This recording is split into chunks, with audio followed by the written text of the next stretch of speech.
और question is where will a person hear maximum sound at displacement node और anti node.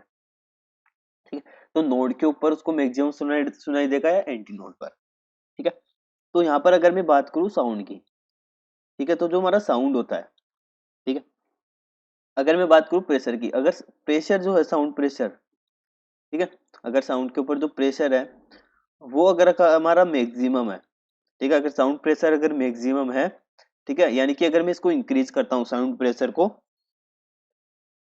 ठीक है, तो अगर हमारा प्रेशर यानी कि साउंड प्रेशर जो हमारा साउंड वेव का जो है प्रेशर है, अगर वो हमारा मैक्सिमम है, ठीक है, तो हमारा जो साउंड होता है हमारा, ठीक है, साउंड जो होता है वो हमारे को मैक्सिमम सुनाई देता है।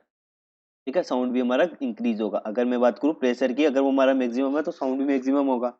अगर हमारा प्रेशर है, ठीक है, अगर प्रेशर जो है वो हमारा मिनिमम है, यानी कि कम करता हूँ तो साउंड जो मिलेगा हमारे को, ठीक है, वो भी हमारे को कम मिलेगा और मिनिमम मिलेगा। अगर मिनिमम है तो मिनिमम मिलेगा, कम करते हैं तो कम होता जाएगा। ठीक है, तो ये रिलेशन होता है इनके बीच में। ठीक है, अब यहाँ पर अगर बात करें नोड की, ठीक है, तो जो प्रेशर होता है, ठीक है, प्रेशर होता है वो कहाँ पर मैक्सिमम होता है, नोड पर या एंटी नोड पर। हम जानते हैं जो प्रेशर, अगर हमारा बात करें यहाँ से प्रेशर की, ठीक है, pressure of the vibration of sound waves, ठीक है, तो वो हमारा कहाँ पर मैक्सिमम होता है, pressure is maximum eight node.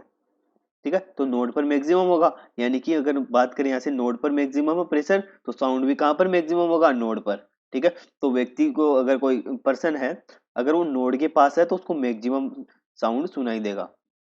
ठीक है, तो वो हियर मैक्सिमम साउंड। ठीक है, तो ये इसका आंसर हो जाएगा, यानी कि नोड के ऊपर उसको मैक्सिमम साउंड सुनाई देगा।